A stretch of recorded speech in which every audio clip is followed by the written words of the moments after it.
No matter who you are, where you are, what your choices have been, and what karmic timelines and contracts you have journeyed, the light is calling for the reunification of all aspects of life in this realm now. It is calling for the cleansing of all polarities. It is calling for the rising of all sacred heart centers now. All are being summoned home to the greater light now.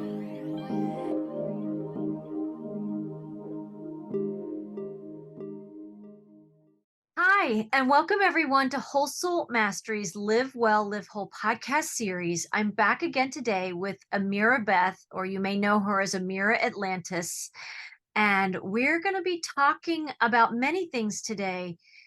A lot of it's going to be an invitation to courage and more of our faith and more tapping into our deeper wisdom and our multidimensional sight. We need multidimensional skills in a multidimensional toolbox. And what I'd like to do first, I want to welcome you, Ameera. Thank you. Thank you. Thank you for being here today. The world is going through some epic shifts. We're not talking about mild shifts anymore. People watching a podcast like this, it's very clear we see the fires and storms recently in Maui, and you are in Hawaii, right? You're in Kauai. Hawaii, yes. And there's the storms. You said there might have been an earthquake today in California, but they're expecting a hurricane, the first since 1938. That's in that area. And when I've listened to some people talking about what I might call ascension weather, right? There are fires, storms in lots of places. I mean, some places are getting the news coverage, but there's fires and storms a lot of other places that aren't getting any airtime. And people who listen to my transmissions and my marinades messages that I post every couple of weeks, they know we've been talking about this quantum crumbling, that anything that, I'll use my language, that was serpent seeded. So anything at the core of the systems of our world, at the core of the structures of our world, if there are serpentine frequencies that were the cornerstones of the foundations, that must crumble for God's creation, for the higher dimensional realms to anchor, and for this to be the Eden it always was and was meant to be. And this return to this new earth consciousness, this fifth dimensional frequency and consciousness. So I thought, Ameera, I'm going to turn it over to you here in a second, but I thought just so people know where we're going to be journeying today is maybe the first part of our call is going to be talking about what is destructing, what is, destructive in our world right now. And then in the second part, what we're seeing in the reconstruction phase, the building phase, right? After more structures come down and more crumbles. So we are in this time of the great shaking and the great quaking. We're in this time of this ascension heat. And part of that heat in the spiritual battles playing out include fires and storms and all kinds of things. And maybe we'll just start there. So jump in. I know you're very close to the Maui events of this past week. Why don't you share what's in your heart to speak about that? Yeah, thank you. And I'm on the island of Kauai, and the Hawaiian Islands are deeply interconnected. So when something happens on one island, it happens to all the islands, all the people of the island, because not only are the islands connected by a submergible mountain, but also by the spirit of aloha. That's how we're all connected. And I am not Hawaiian by birth.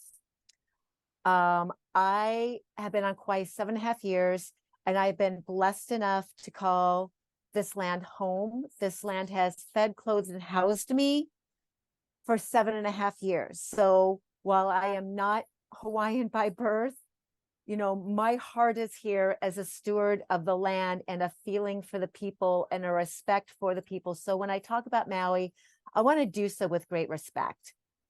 I don't want to sound like, an entitled haole who really knows and understands cultural trauma and the identity of the Hawaiian people. I can only speak from my experience and perspective. and for my great love of this land, and for the spirit of the Hawaiian people, and speak to like how absolutely horrific that event was, and how it has affected all of us throughout the Hawaiian and really throughout the world, because people love Maui.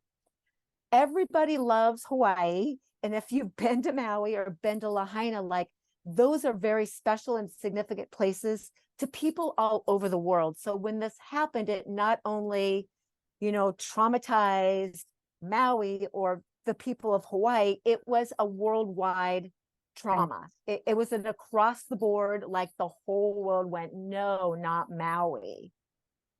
And I know that I felt the love and the sadness and the grief, and so much support has poured in from all around the world for the people on Maui. So much love, and where like FEMA has failed miserably for them, the Hawaiian people have really pulled together and created Kanaka Costco is kind of what it's been called, and support each other with supplies and shelter and water and emotional, and like these are extremely community driven and ohana driven people, and they have pulled together in that community like just unbelievably to make sure that they are caring for one another, while some of the supplies and the things and the money that people are sending are maybe not reaching them in the way that they were intended.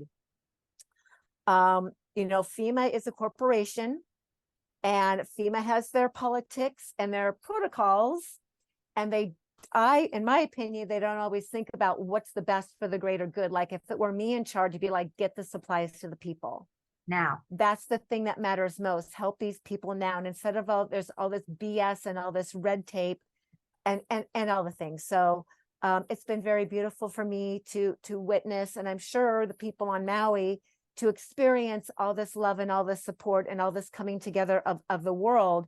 But then, how do you, the people in Maui dealing with their own trauma and devastation and loss, like how do I then go and help the rest of the world who are witnessing not only this event, but all the fires and all the things that are happening worldwide, because it's like you said, we're in the time of deconstruction, like the time we've been foretold that we've been waiting. It's here.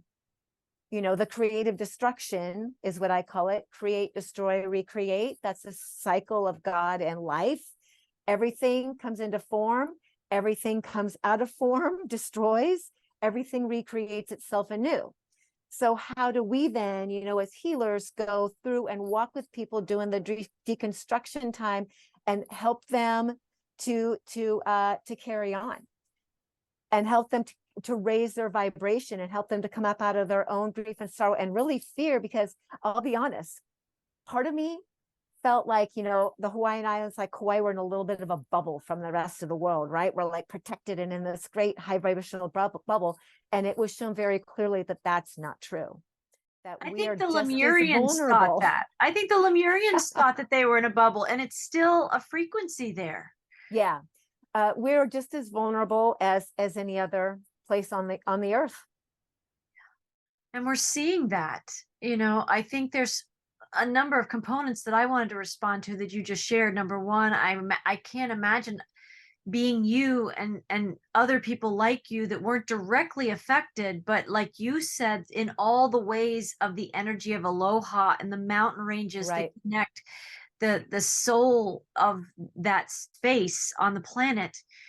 I imagine you fielded phone calls and emails and people checking Yeah. in and wanting to know, because like you said, it was a global event. It was it was like in our own houses. It was It's personal to everybody. akin to 9/11 when the Yeah. world watched, everybody in their houses felt it, right? We're Yep. in this time where there's nothing separate from us either. The blessing of the hardest times is also the challenges of the hardest times, is that we are all connected and separation isn't going to work here. And Right. we're going to have find ways. I'm going to use this word now because it's like simultaneous. That's a simultaneous destruction. Mm-hmm. and paving the way for the new birthing. It's both. Yeah. And it's like people in their houses on our devices, if we're not the ones in the trenches or the people directly affected, we're having to figure out how do we experience that and ground in that and be of service to the healing Yeah. required. And also, how do we, this is another deeper question, but how do we help the people who may not see the bigger picture of a spiritual battle going Right. on the planet that's finally surfacing? All these fires and hurricanes and storms that whip up out of nowhere and melt cars, things like that. A lot of people might just think, oh, that was a really crazy, bizarre storm, right? Right. But some other people know it may not just be a storm, it may be part of a deeper battle that a lot of people don't even know that that kind of technology exists. It existed in Atlantis, Lemuria. Right. It's back on And, the planet again. and I would, there would be maybe some comfort, like you said, in saying this was like a freak of nature, natural, natural disaster type of a thing. But, we know the truth is that this was a contrived and staged event. It was planned and carried forward. And the evidence of that is so overwhelming and and in people's faces that, we all like to say, okay, we know the truth. And at the same time, the truth is horrible. The truth that this could have been done and was done intentionally, that's a horrible truth to wrap your mind around, because so many of us can envision that there would be beings on this planet dark enough and evil enough to actually carry this out, to actually execute it. And they did. Yes. And so I think that it is awakening people in the sense of like they're understanding that the conspiracy theories aren't a theory, like this is reality. And then you have kind of the other camp of people who still in the midst of all the evidence can't look at it, don't want to believe it, can't put it in their brain, and like fighting to cling to their idea, their tunnel vision that this was a natural disaster. That's all there is to it. And nobody could be that mean. Nobody could be that evil, and you're all crazy. So there's this added layer for those of us who are awake and trying to help, that we have to now kind of field the people who are so like, still think we're crazy. Right. And don't want to see it. And so therefore, if we can't collectively understand the truth of what's happening, no matter how horrible it is, it's very difficult to understand and or put an end to it. You can't really heal. And this is true of anything, whether it's been a childhood trauma or, being a child of divorced parents, or having a physical trauma, recovering from an accident or something, or health crises. If you can't name it at some level, you can't heal it. Right? If you can't see it, you don't really have the power and the higher dimensional skills to heal that which you won't name. And and there's layers of even naming things, but there's a lot of like elephants in the room all over the planet. I mean, the world is full of these elephants as before, right? There's almost like very little breathing space with that, which the people won't look at. And yet the only way that this planet's really going to heal is with more and more of us turning to the truth and saying, well, what if it is real? What if and what these if people who can't look at the elephant in the room, I think that at this point they feel it would fracture their consciousness and fracture their reality so deeply to even let their minds go there, that they're choosing to compartmentalize it and stay asleep and not even entertain it. And, I do past life regression work and soul progression. I do soul work, and I understand soul agreements, soul groups, and soul families. And I have a working understanding of how my soul mission, you have your soul mission, everybody on this planet does. We have our missions together in families and groups. And there are groups of people who are contracted to come in together and also to go out together. Okay, there's collective agreements that happen within agreements.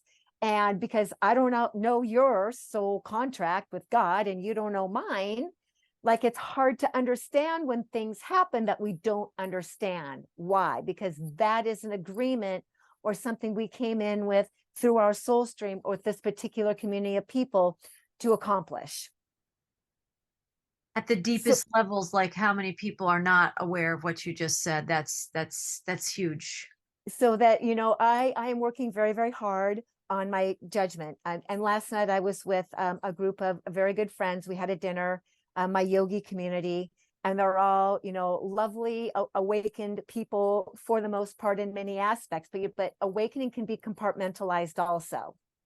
There's different levels and layers of awakening. Some of us, like you and I, have a pretty high level of information and awakening. We see all sides of the Rubik's Cube because we spent our time and our energy really doing the research and not being afraid to find out the truth. But like the truth's gonna hurt me, but it's also gonna set me free. Like that's all we want is the truth, like when it comes right down to it. And so there are some folks and some of these dear friends that I was with, and with the topic of Lahaina came up, and the idea that of this being a contrived act, and why would certain powers out there create an incident and inflict it on this particular group of people on this island. And you know, it was me and another friend of mine who was quite awake, trying to explain ourselves to the others and our point of view, and like, don't you see it? Like there's this and there's this and there's this, and they just couldn't. They were just like, and then they got, you know, we all got frustrated with each other, and I had to change the topic so that we could all have a good rest of the night and stay friends, you know. Right. But what I've had to really realize is like giving our pearls to swine. There's that term. Yes. The pearls of wisdom and the knowledge and the information that we have is not going to be heard or understood or accepted by everybody. And swine is kind of a mean term. I guess I don't mean to call my friends swine. It's just a figure of speech.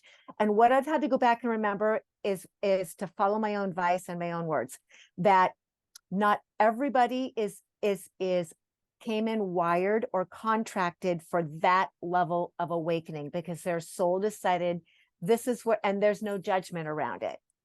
And me putting my judgment on them and making them feel, you know, like they need to accept what I was giving to them as truth, or, you know, and allowing, like, I really had to self-reflect. And I've spent a lot of time today, like, how do I want to show up as a healer and a teacher in this world? And is it going to be forcing this down people's throats who are saying no? Or am I going to respect their free will and respect their soul growth through knowledge, soul information, or what they can put into their brains without it fracturing them? Because we can actually also hurt people by giving them too much red pill. Yes. Before they're ready for it. And they may not even be asking. Even if they're asking, they're not even really asking, right? No. We have to realize the level of the ask. Yes. So my ego, I'm really looking at my ego and my level of judgment, and stepping back a little bit about, like, how do I want to move forward in my full authentic self and help and share, but not enforce my soul mission on somebody whose soul mission might be different. Right. And also having some self-compassion too, because there's another side to that of, yeah, I think we also need to spend time with ourselves, like in that deep stillness or by the water or wherever we get to commune in the deepest way with ourselves and our source and Gaia, to have compassion for ourselves, for some of us that have a bigger bandwidth for the truth, right, for the seeking of truth, and allowing it in, even if it is incredibly painful and surreal and extraordinarily horrific. There is a group of souls that have this capacity to see deeper and deeper. And I'm not saying there's probably people who see way deeper than me. I get that. Right. But the people who are seeing when other people won't see, look, Noah, let's just use a biblical example. I don't know if he had other people. It seems like he didn't, because in the story, everybody else perishes. And what it must have been like, where obviously along the way, and it took years to build that ark. So for years, he's listening, even though he looks crazy and he's being Right. mocked. People say, so Noah, what's the deal with the ark, right? Like, we're in the middle of a desert here. Like, what are you doing?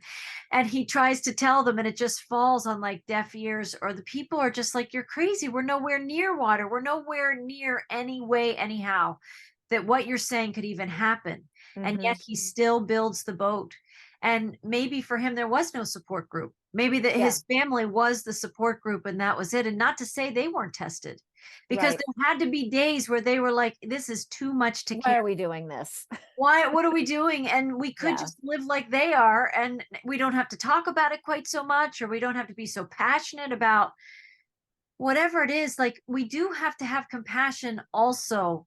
The people Yeah. who are not aware of this, if we're to have compassion for the people who are not yet ready to see the bigger picture, we can't require other people to have compassion for us that we're holding it, Yeah. but we can give ourselves some self-compassion.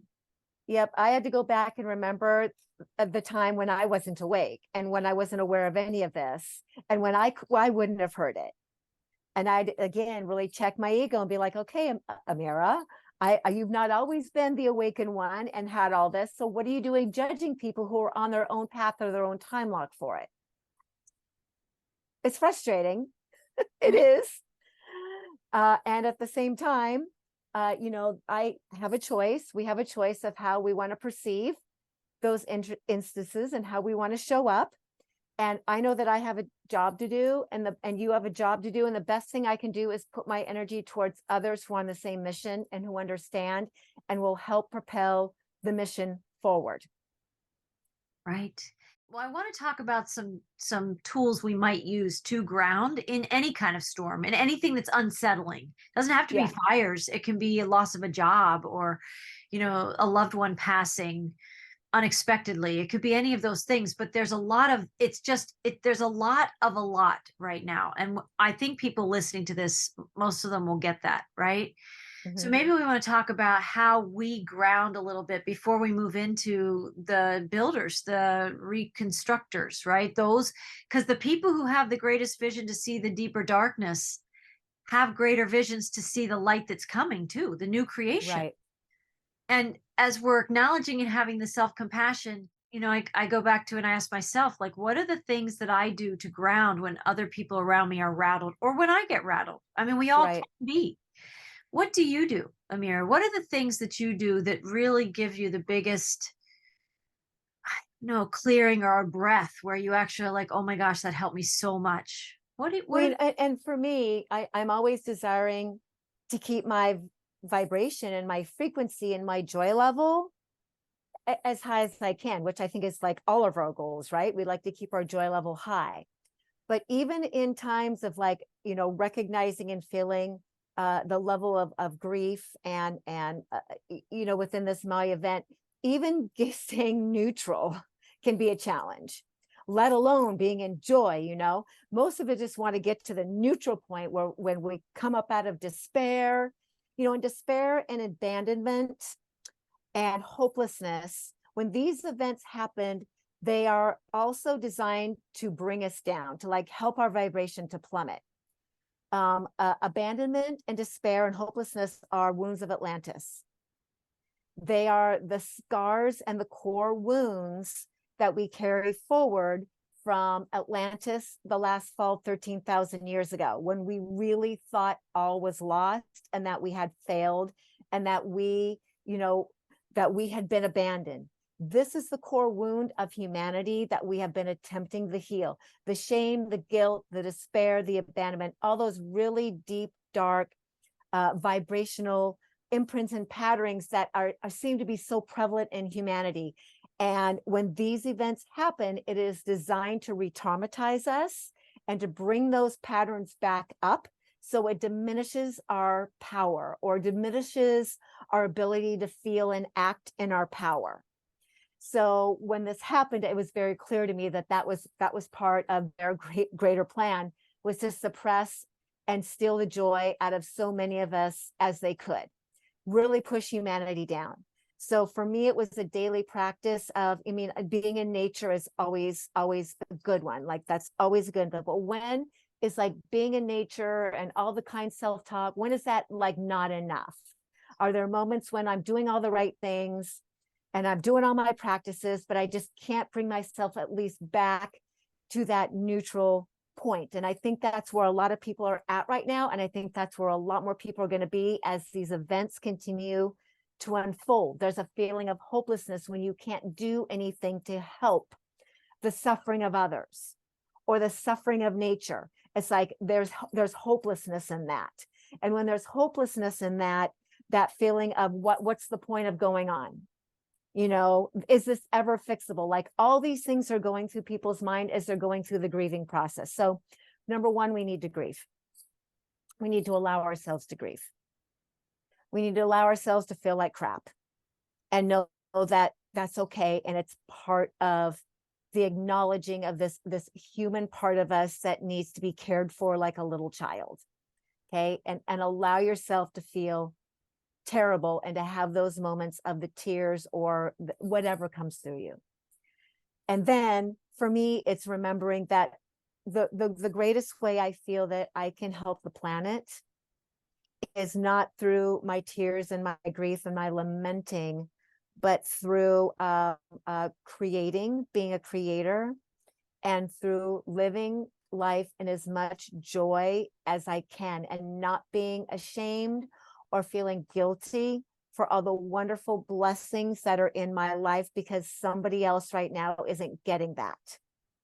Okay, so for you and I and all of us to recognize that we're still here and that we still get to be a functioning human doing things in life that we enjoy, being creators, feeling happy and feeling good, that raising of our vibrational frequency of you and I, of coming together, maybe in prayer groups, of doing an act of service that feels like maybe we're helping. Whatever we're doing to bring joy into our lives is going to negate those feelings of, because everything's an energy that goes out into the world, right? And creates a vibrational grid. Pain and suffering creates a vibrational grid, and joy and play and creativity breaks open that grid and lets more light in. So if you want to help, okay, if you truly want to help be the ripple effect, I guess, on a major scale, allow yourself to feel happy and joyful. Don't deny yourself that because you think somebody else, you shouldn't because others are suffering. That doesn't help them. Your compassion helps them. Any act of service can help them. But the best way to help the planet is to bring your own energy, be responsible for managing your own energy, your own nervous system, practice your tools and bring yourself back to neutral or above. Does that make sense? Oh, it makes total sense. It's so powerful. And you say it with such clarity, like in every fiber of your being, because you live it. Yeah. We all I have to. Yeah. We have to. And we're talking about being conscious transmuters, even if we have our grief, right? We don't push it to the side. We don't ignore it. We don't stuff it down or put it under the rug. Yeah, there's no spiritual bypassing. No. And this reminds me of something that people can find on my channel. We might have talked about it before, but something that came to me like in the last year or so was this quantum co-creation, but it was a 1, 2, 3 steps of quantum co-creation. And the first is to take a breath for whatever unpleasantness you're feeling. I mean, that can be all assortment of ranges of emotions right there, right? But take a breath for it because you're not running from it. You're going to breathe right into it. So you breathe, allow yourself to know how miserable or low vibrational that you feel. After you take the breaths you need to fully acknowledge that in yourself, you could take another breath to lead yourself into neutrality. And you breathe because you're not trying to get high. You're not trying to get to joy yet. You're now just able to breathe a breath where you're breathing better. You've acknowledged it. You've diffused it. You've neutralized it. Now take a breath. Calmed your nervous system. Yeah. Calms the nervous system. And you're in this beautiful suspended space where nothing's being asked of you. You're like back in a womb again. Right? And the third breath is after you've found that neutrality, you've transmuted the low vibrational feeling, you've moved into the neutrality, you're very comfortable there.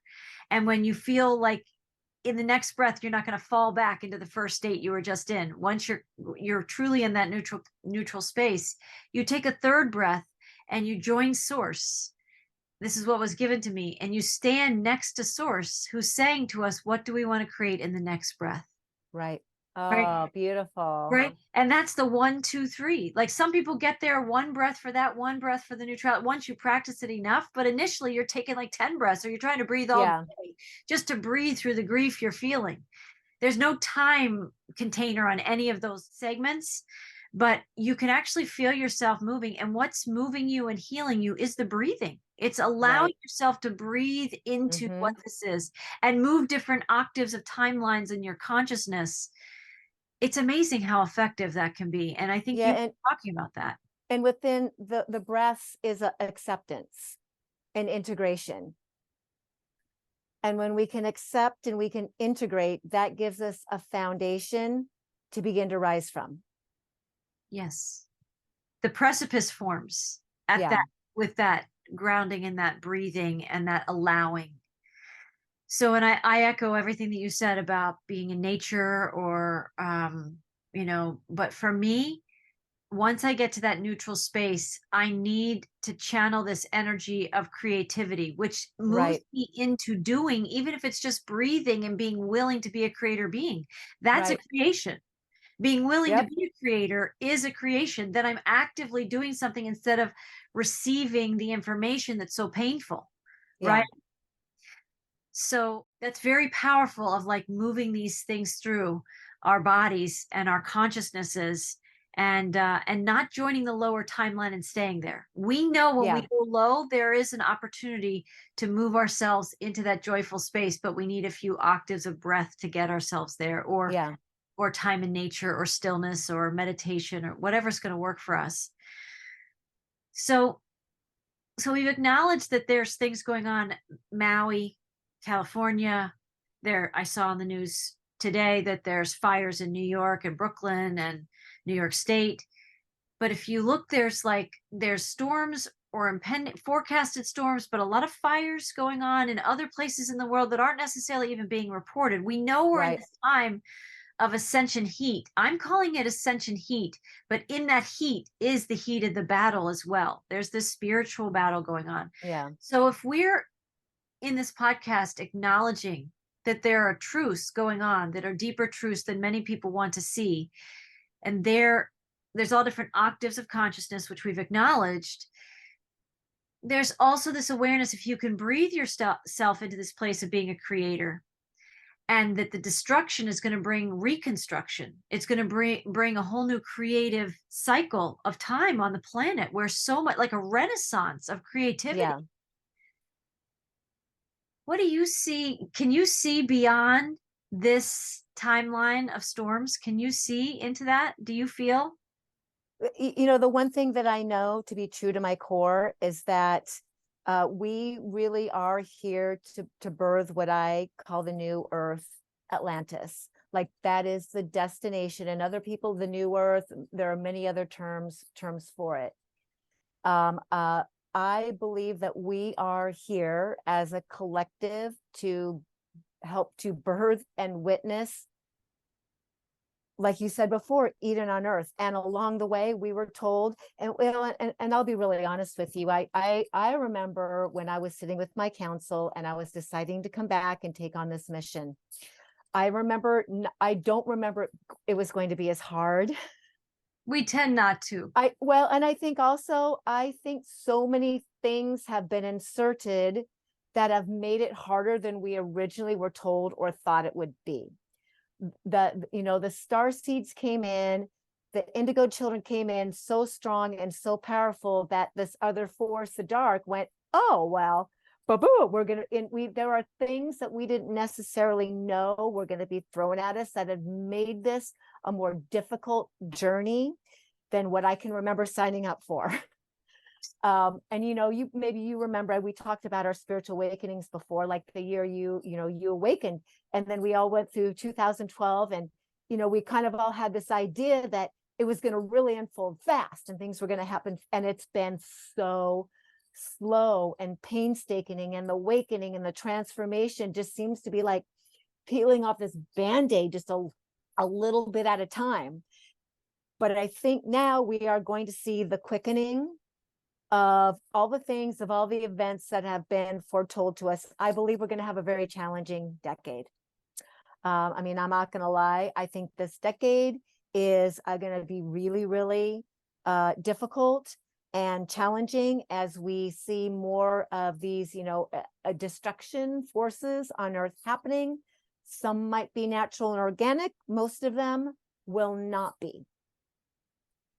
And so because of all these vast changes that are going to happen very, very quickly, and maybe even the loss of life and land, that is going to make for this next decade of being very challenging for, whether you're awakened or not. But yes, to answer your question, I do know that on the other side of this, because God always has a plan. I believe that.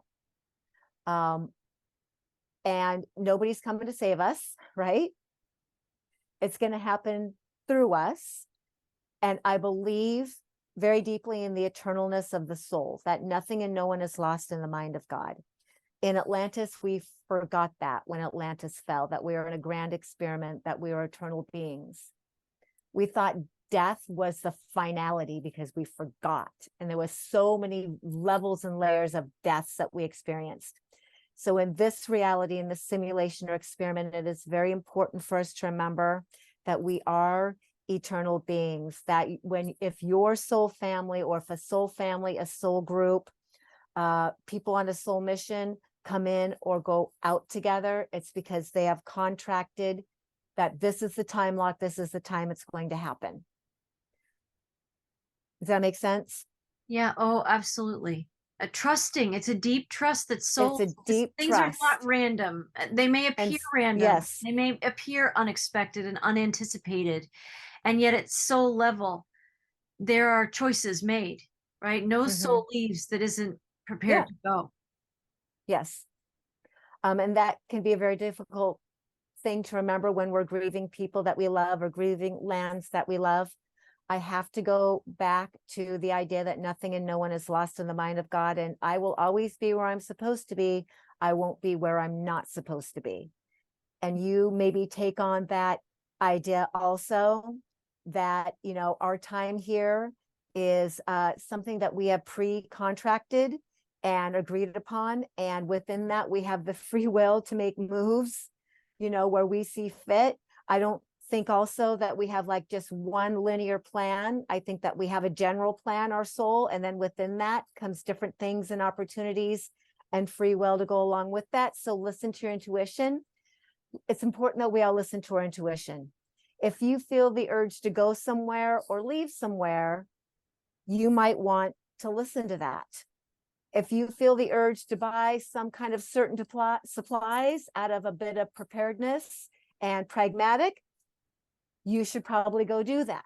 If you feel like you should go somewhere or not go somewhere, you should probably listen to that. And these are some of the ways we can navigate this reality and feel that, feel less vulnerable, feel that we're tapped in and connected to something greater.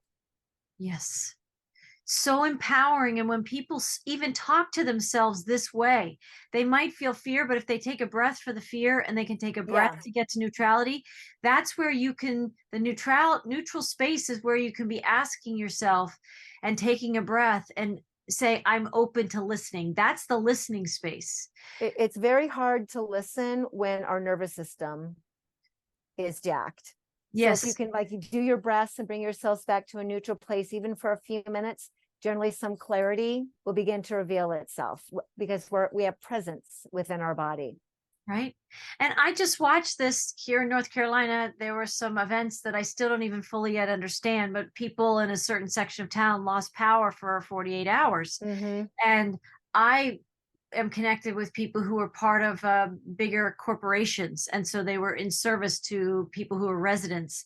And so 48 hours without power with lots of people who are by candlelight, need medicines and all kinds of things like that, it can be a crisis. And in these are little practice events for people, like those people who experience that will have a memory. Anybody that's experienced like a snowstorm or an ice storm or anything like that, where power's been knocked out. But I think we're seeing it, if it's not happening in people's area right now, we're witnessing it happening in other people, and we are in the oneness. We can feel what it was like for those people, if it wasn't you, to be without power and with what you needed. And so these are kind of these times to be taking a breath. And for some people, that breath might lead to new job, new place, new something Yeah. else. Or it might be like, I need to go and get some extra flashlights and have the calm presence of mind and heart to not go into the fear and just go diligently go and get those things, right? Do it make sense? Do it from a pragmatic perspective and Yes. not a fear perspective, because of course it makes sense to have candles and flashlights. Of course it makes sense to have, you know, some days or maybe some weeks of some extra Out of food around, water. because life happens, and water, exactly, and have some kind of a plan in place for yourself. Those things just make good sense. Yeah, they do. And part of that, when we're talking about different layers of consciousness, some people who might even feel called to do that might be even witnessing themselves doing something that they would have called a conspiracy theorist Right. activity, and allow yourself to do it anyway. If you're not getting the nudge, then you're not hearing that. But if people are having Yeah. the nudge and they're witnessing that, it's very powerful. And watching people go through that, I mean, we've had this a lot this year of like whole grids will lose power, but other grids are just fine. So like 5 minutes away, everybody's okay, but five Right. minutes to the east or west or some other direction, and they're not okay. And we've watched where, we have power, but they don't. And so it's very empowering to be somebody who's pragmatic and who is listening to those kinds of things, to be prepared. It's like, put your oxygen mask on first, they tell you on the Right. planes, and then help the person next to you. You can help a whole lot more people when you're calm and you have what you need so that you can help other people. I think this Yes. is some of what this podcast is about today. These messages, you're seeing people, we know what it's like to be triggered. I can get triggered. I can go into judgment. Any one of us we all have this 3D circuitry. We can go there again and again if we allow it and we choose it. Yep. But what's beautiful is if you know you have the circuitry, and when you see it happening inside yourself, people who are awakening at any level know that we have the power of choice. And Yeah. from that power of choice, we can listen for our action steps, even if that's stillness. Stillness can be an action if that's the guidance that you get. I think there's a lot of what this is, and I see how communities do come together. How, I can't remember what you called it, but a version of Maui Costco, uh, Yeah. where the community formed, right? The Right. basically the FEMA that never arrived. They created what was needed, and I think we're going to see a lot more about that. And I'll bring Lynn McTaggart. I've been taking a class, The Power of Eight, but I also, if anybody's paid attention to her books over the last number of years, she's been making a case for the fact that human beings are actually cooperative, not competitive. We're Yeah. actually collaborative, not divisive, right? And you see this every time there is a crisis, when they want us to go low Right. into fear, when people rise into helping and serving and joining, we actually do transmute the tragedies and the traumas. There is something very primal and ancient in the human psyche that calls people together collaboratively for survival. Like, that's hardwired into us. It's our Because nature. for so long, like, if you weren't in a tribe, you didn't survive, right? The power of the tribe, the power of the numbers. So it is really hardwired into us to come together in community during crisis for survival. Even like in those moments, all perceived differences, all the Right. divisions, all the competitions, all the judgments, at the end of the day, you watch it time and time again, people do help each other, right? Not to say that you don't want to find necessarily the silver lining per se, because I know people are deeply grieving and people are Yeah. still deeply affected by this. So it's not a time of celebration, but there are these blessings, these miracles that Right. happen in local tragedies or global events that touch the lives of every single person on the planet. COVID, people find ways to come together when it gets to a certain fever pitch, when it gets to a certain level of intensity, people come together. And I think, as much as the serpent side of this creation, of this duality, is aiming to bring us as low into fear and all the lowest frequencies that Right. it can, I think through the same events is going to be these opportunities for people to rise into neutrality, to take the hands of their neighbors, to go and check on the people around them, to say, do you need food? Are you okay? Right? Yeah. Serving in these capacities where you see the best of humanity, where they're trying to take us to our worst. It's That makes that makes so much sense, because part of the New Earth Way is going to be recognizing and acting in what is really important. what is And that really, is our shared humanity and our caring for our neighbor. And maybe this is one of the pathways where we will get to rediscover that again. And I'll tell you what, these serpentine powers are going to find out just how connected and resilient and how true to their roots and true to their ancestry that these Hawaiian people are. They're going to find out exactly what they're made of, because these Hawaiian, they're, it's a land grab. Maui is a land grab, sacred land there, multi-generational land that they refused to sell off. And so, they burned them fires down, happen. burned them out. Right. But they are going to find out just, what warriors these people are. And I hope that the people of Maui will be like an example to show the entire world what's possible when you really are tapped in to your community and to your roots and to your, to your ancestors. I hope that's what will happen. Isn't that the truth of like all the hero mythology that's in the stories that people love going to the movies to see? They love reading the books where the hero, the underdog, rises and they triumph. I think this is like maybe Maui and the people of the Hawaiian Islands are going to be the ones, like each pocket on the planet, we all have our part to play in what this is, but by more and more people standing up and saying no, right? Yeah. And triumphing, even if they're pummeled with fires or whatever it might be. The strength of the human spirit, the divine spirit in each of us, right, is so much bigger than this darkness. And it's like source is going to trust. It already knows how this plays out because there's past, present, future. Right. Source and the infinite knowledge, right, in the cosmos and in the universe and in our own souls. We know how this plays out. So we can Yeah. play it out the highest timeline possible. And we can gather strength when we see people like of Hawaii, the native people of Hawaii and in other places in the world that say, no, I'm Right. not playing the serpent's game. I'm not playing. And they find ways. I just a minute ago felt the Grinch Who Stole Christmas, which he goes in and steals all their favorite things that he thought was their joy. He thought Christmas was about the Mm-hmm. presents or this or the Christmas tree or whatever it might have been, the baked ham or something. But the truth is, even after he stole everything that he thought made the whole celebration possible, they were outside singing Yeah. because it was their connection. They were holding hands and they were singing because that's the true wealth. That's the true joy. And that's what rebuilds. That's what Yes. rebuilds. And we have that spirit inside us, but fear is much more accessible. And we have to know that it's not the most comfortable, but it is probably the easiest emotion to access because we've been Right. trained and conditioned into that over lifetimes. So Yep. fear is right there as like the first option. But Source wants to say, well, that's what the serpent wants you to think. Your breath Mm-hmm. is first aid. So Mm-hmm. you can breathe into the fear or you can breathe with me and we'll see a different picture. Yes. Right? There's a different possibility here. Yeah. Yeah. Yeah, and I think it needs to be said that there is an agenda in the world to eradicate the bloodlines and the DNA of indigenous people and indigenous cultures.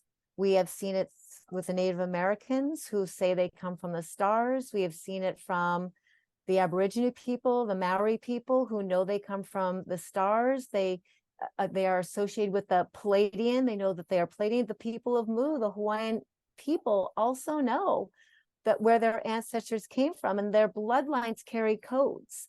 There's DNA codes in their bloodlines that is trying to be eradicated to erase the true history of this planet through their stories, through their lineages, through their knowledge. And it's just a very important thing that that we as humans recognize how valuable these people are to the planet, how much we need them, because if they disappear, all of history gets rewritten. Right. Yes, Which has already happened, but they are still on the planet anchoring the codes of the truth. they are. And what you're Yep. saying is, yes, if the darker forces can eradicate those who know the truth, then they can just do away with the rest of the story that is an Right. inconvenient truth to the truth they're trying to sell to people Yes. willing to buy it. Yeah. And I hope people can see the way we're talking today that it's okay to have passion. It's okay to have strong emotions. It's okay to allow your feelings, right? To acknowledge this to yourself. And I personally, I'm a person who likes to do that, not necessarily in a group all the time, especially if there's been a Mhm. shock to my system. I need to go breathe. I need to be in Right. stillness. I need to hear what Go my work it out myself. work it out myself and go and connect with my higher self and the guides and really, really access an otherworldly energy. And I just have a harder time doing that in a group per se initially. But once Yeah. I've had that time and I've got the guidance, then I'm prepared to come together and collaborate and cooperate. And people, Lynn McTaggart, again, that's just something that people can know about. People are coming together in groups. Other people, I'm sure, are doing meditations, global Hmm. meditations for Maui and for all these places affected. But it's really important that we give ourselves permission to ground in the ways that we best can so we don't indulge the fear mechanisms inside ourselves and we can be a source of creative inspiration while destruction is happening simultaneously. And I think Yeah. that's something that you and I are both very powerful messengers about. That we've both been tested a number of times through our awakening process, thinking that like phew, that like it wiped me out, thinking that that was the biggest tsunami of a wave that any person could ever have to face. No, no, no, but wait, there's more. That's the way this time of the ascension is. People know what it's like to go into the ocean and a really wild day, especially with like a big undertow or something. You get knocked down and you get knocked down Yeah. again, and you get knocked down again. And a lot of people get back up. Well, it's the same kind of thing. It's like we have to have a strong spirit and nurture the parts of ourselves so that our light inside ourselves and the way we fan our inner flame is bigger than the darkness that they keep trying to create. They want that destruction story. They want Hmm. that narrative to play out so that that's all people can see. And they're going to want it on the news, news, news, news, news. Right. So everybody's seeing destruction, destruction, destruction. But remember, in a world of duality, while they're airing destruction, destruction, destruction, and the dark forces are trying to create that so you can see it, God is saying, but remember, those of you who can breathe with me in the destruction, I want you to take a breath for creation because creation is in the very next breath, right? And I'm not trying to whitewash pain because I've been deep in the trenches and I stayed longer in my pain before. But I believe that many of us have these skills, and even some people who aren't ready to look at the inconvenient truths yet. But even people in that strata of consciousness right now who don't want to see the full truth, they know that maybe there's a spiritual battle or something like that, but it's not really happening now. Whatever that is for different people, they have those skills. And I think creation itself is knowing that more people are going to stand with the Hawaiian people, stand with the native peoples, more people who are fence sitting, who are trying to pretend they don't have to look or peek under the covers at the truth that's there. I think more people are going to be called by source because even though they look like on the 50th percentile that they're hanging out on the fence and they won't look, more people are going to have to look because they're part of the next wave of people who create the higher octaves that know how to heal what this is. So, What's going to go down, like have an idea of what's going to go down. And we are the Reconstruction crew. We are the ones who will disturb the comfortable and comfort the disturbed. wow, you that know, was well that's said. that's what we are specially trained for. Wow, it's like a special mission, right? Or like yeah, special forces or something. I think it's important that people can hear our voices because I think people are hearing us acknowledge, yes, there's bad things happening in the world, but it doesn't negate the good stuff that's happening. And we're somehow containers of God's energy that know how to see both. right? And we're not going to fan the flames of the darkness and give it power. I don't want to give it any more form than it already has, but I won't look away from it either. I look at it with neutrality, and more people are going to be learning how to do this, to look with soul vision, with neutrality. It's a very super agent skill to be able to do that. Right. And then breathe into the new building, the new construction, the reconstruction that's happening too. This word simultaneous, like a lot of people remember, this world of duality has been either or. And I think now we're seeing both and, right? Yes. We're seeing both are happening, and you have to have this multidimensional vision and presence. And if you don't have it, what's happening on the planet is giving everybody an opportunity to practice. Right. If you haven't quite had the awakening experiences that we might have described before, this is akin to that. These moments are opportunities to say, what am I not seeing that I need to get used to both and instead of either or, right? Either the conspiracy theorists are right or I'm right. I think there's multi-dimensional rightness, but there's ultimate absolute truth. And absolute truth is going to reign again on this planet. Yes. So we can either get right with absolute truth and do the work and face the fires of the unpleasant truths and all of that and be a creator, or we can feel like we're just getting pummeled wave after wave after wave, when we're going to realize our 3D skill sets cannot do this. They can't do this. Yeah. Wow. It's powerful. Beautifully put. It's so powerful to be in the presence of you. You have that gorgeous Andara, which is it's a heart, right? Is it a heart? Oh, it's a Archangel Michael Trinity shield. So it's like a kind of a form of a shield, literally. Yes. Yeah. These are other things to mention. There are Andara crystals. There are like higher frequency beings. The Andaras probably are here to help humanity. Yes. I love having some Andara crystals in my world, on my body, in my consciousness. I carry the Andara consciousness as a shield. Right? It's all part of like having kind of your armor of God on in your own. Right. So you can access the timeline of joy and creativity a little bit easier. And they're such like live, sparky beings. Like every time I adopt one out to, to a new owner, because I steward Andara treasure chest. Every time I do, like, I know that when you bought yours, you have a special relationship with your Andara. And that relationship is very much like proprietary to you, between you and that piece. And they assimilate to our energy and to our intentions, and then bring us higher. And that is what brought us together. I right. did that in the other podcast, but it was because I was being nudged into my next level of my new life in this new earth frequency of like some of what my projects are going to be. And when I had some, not stumbling blocks, but I just couldn't see the next step, when you're just kind of in a holding pattern and it's okay to just like know the project, but you can't see the details. I'd been in that for a while, and in a group meditation with 2 other goddess sisters in a crystal shop, we were there, and another friend could see this crystal that was going to be helping me with my project. And I went home and I was like still glowing in that frequency. And I was like, I bet it dawned on me, I think it's an Andara. And I have Andaras, but I was like, I don't have any wearable Andaras, and I need to wear this frequency. And I logged onto your site that night, and there it was. It was almost like I knew her. Like I knew her. I've been waiting for you. I totally felt her doing that. I couldn't like check out fast enough. If it's meant for you, it will be yours. And my transaction processed, and she like flew here from Hawaii. I swear she was here in like 24, maybe 36 hours. It was unreal. And we are so like, I know her, and talk about codes. She has the codes of my project. She has the codes of my creative life force.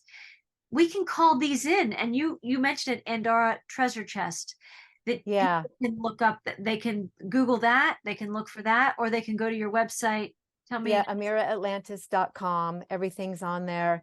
Yeah, and I hear your story from so many people who pick up Andaras, or they want a set of colors to work together, or a chakra set that all works together, or just that like one special piece that really enhances everything they're doing in life for that phase. Yeah. So we have pendants, and then I have lots of loose and raw pieces. We have sculpted pieces, spheres, Buddhas, dragons, and skulls. We have lots of Andara skulls too. So kind of whatever you're looking for, we probably have a piece to be of service. It's so beautiful. And what we haven't said, but I think we said on the other podcast, is it truly is an otherworldly frequency. Like when we're Yeah, in this timeline, we're feeling the storms and we're witnessing what our human family's going through. Talk about breathing. Andara crystals to me are like a breath of the cosmos, that it like breathes this like prana. It yeah, breathes this higher dimensional energy, so that if your lower dimensional self is exhausted and fatigued and fearful or triggered or whatever it might be, when you are around these Andara crystals, it's hard to be in a lower frequency because they're so powerfully emitting this yeah, higher timeline frequency of what joy is. It's like wearing a dolphin. To me, yeah, right. Right. a crystalline dolphin energy. So all these supports for us, we don't have to do it alone. We're being reminded that we're not alone, right? The breath tells you that you're not alone. Source is right there. When you breathe in this way, source meets you there every time. The Andara crystals, in my experience, meet me there every single time, and often they precede me. They precede me to where I'm going, and I just have to follow the Andara breadcrumbs to get there. Right. So it is so beautiful talking with you. And I'm so grateful that in this space we could talk about the really painful and challenging aspects of the human experience right now in these times. And in the same breath, in the same hour, we can also talk about the greatness that's rising and that's going to rebuild and create a world that most people can't even fathom. But if we stay strong and we stand together and we honor the native peoples, the indigenous people who are carrying the codes, and I will say that that includes us, because if it's not this lifetime that we are indigenous and native Right. peoples, we were before. We Yep. all have this native indigenous energy inside our energy fields in our, Well, we're all from the stars. Like none of us are from here. We're all from somewhere else, right? And we're, coming in as this multidimensional version of Ameera or Marie. And, we all, I think you carry a lot of Lemurian codes. I carry a lot of Atlantean codes. I'm getting ready to travel to Portugal and to Spain. I was just scuba certified recently, and I'm about ready to get my advanced open water certification because I'm told that I need to go dive the deep waters of Portugal and of the Canary Islands and open up the plasmatic codes that are waiting to be remembered and help to bring those forward through the waters and to the earth. This is like part of my piece of where I, as an incarnated mer person, as an Atlantean and here to bring the new earth Atlantis. Yeah. it just like washed over my whole being. Yeah. There are no words that can fully capture what you just said, but you just did a beautiful job because I'm Thank feeling you. it. I'm bathing in it. And it also reminds me, I can feel the frequency of, what is it, Masaru Emoto's, like the hidden Mm-hmm. blessings of water.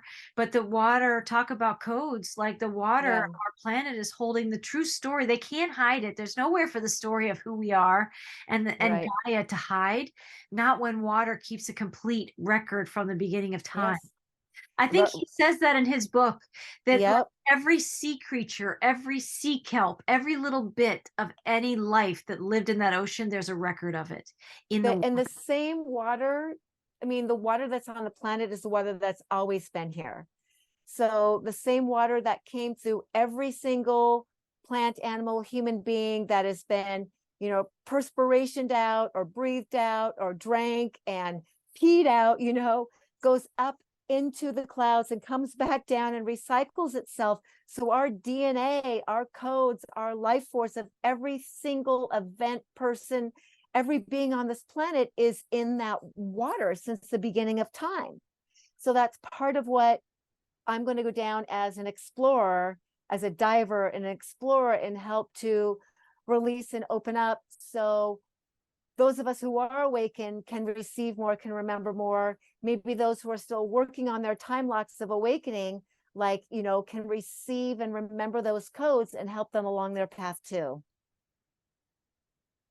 And I know there are people that, I don't know if it's the 13 grandmothers, but there are people who do water blessings or water ceremonies. Yes. I'm sure this is going to be all part of the work that you're doing, but there are other people that have very special skills in that regard. Yeah. And I think more people are going to awaken and step up to do this work in their own ways. But you're so inspiring, because some people might get those messages and they might stay right where they are, right? You're Right. hearing the messages, you're feeling things changing, you're feeling this future pull, but taking I feel the it now. call, like I felt the call. I've always wanted to learn to scuba dive, and I just have put it off and put it off. And one day I was sitting up on at sunset, the sunset wall in Kauai, and I happened to start talking to this man who was a scuba instructor, and we hit it off. And I went, "Oh my God, you're here to remind me to get dive certified. This is why I'm meeting you." And so we became friends, and I went through his dive company and you know, learned to scuba, got my first certification. And immediately he looked at me a short time later. He's like, "You know what, I want to give you your advanced certification for your trip." He said, "I don't know why, but you need this certification, so I'm just going to gift it to you." So That's how spirit works. When you I know. say yes, And I said, "Yes, yes. yes."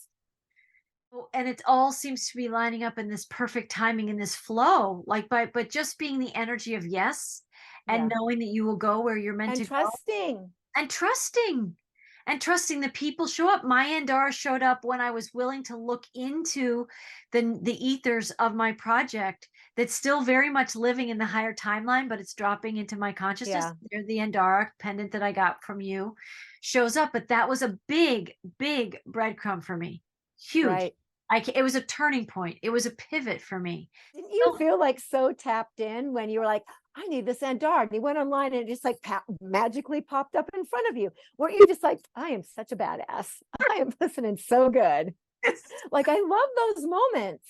this is the deliciousness of life, that when people are in the lower energies of grief, and we've all been there, but just know, if you're in that wave, another wave can come along and you can be right where we are. I could have another wave tomorrow that puts me in a lower state, but I'll Yeah. choose to ride the next wave that takes me back into this space, because I am a creator and I'm a builder. And when all this stuff is going on the planet, I have this knowing that there are those of us that are the creators, and everything will keep lining up for us. If that's the Yes. timeline you're living in, that's what will keep happening. So I know I'm a Renaissance person. I know I'm part of this new creation, right? The new birth. And that's just phenomenal about that instructor, and all syncing up. You didn't meet him like a year ago or 2 years from now. Like, as you were feeling like something's changing in my life, I feel like I might be called somewhere. I had this trip planned. And I mean, you know, when you just know, you know, I knew exactly why God put him in front of me to remind me to go do this. It is so amazing. So that's maybe the note we want to close out on. And I would say it's an octave. It literally is a note. It's a frequency of Mhm. faith and believing and trusting and stepping in and allowing and saying yes. If it's right, keep saying yes to it. I have this massive project that if I really said it out loud to other people, they'd be like, how is one person going to do the whole thing? But it's not going to be one person. I'm going to have many teams, Mhm. but I'm the one that has to say yes to the bigness of it, so that all the Right. other components can fall into So place. you get to be the hub, I get to be the and hub, you'll call in all the other spokes of the wheel and all the other assistants and participants and people who will help you to execute this. right? Yeah. And you, in the future, as you step into this and whatever's going on the planet, but when things do begin to stabilize after this period of time, because I think they will, but you're there calming the waters, you're there receiving the codes and the Mhm. messages, you're there maybe planting crystals on the ocean floor, Right. whatever it Oh, might I'm be. bringing an Andara. Gonna deliver some Andaras. I can already feel them, and they know who they are, and they're Yep. going to be traveling with you. But I can feel like people also who may want to join, and people who join and do this work with you. At first I know it's very much your thing to be doing, but people want to join together and they want to participate in these projects that are going to help the earth. And so I will be smiling every single day, seeing you in the waters and finding your place there, because you will be led. You are being led. We're all being led. And Yes. even though we're having challenges, we also have these incredibly bright star moments, because we're star seeds, all of us. We have these moments where, like, these epiphanies just shine through us. Let yourself have them. Let yourself Yeah. have these synchronistic moments. And the low points won't feel so low and they won't stay as long if you Right. choose for them to not stay as long. So, well, thank you. Thank you. Everybody, check out your work and your beautiful crystals at AmeeraAtlantis.com. And thank you for joining me. And maybe we'll Thank you, connect Marie. after some of your travels. Get Yeah. back. We'll have some more to share. And Sounds good. all Thank right. you for allowing me to express myself. Thank you. Blessings, everyone. Thank you for joining us in this podcast, and stay tuned to more inspiring messages that can empower you in your whole soul's journey in these ascension times. Blessings, everyone.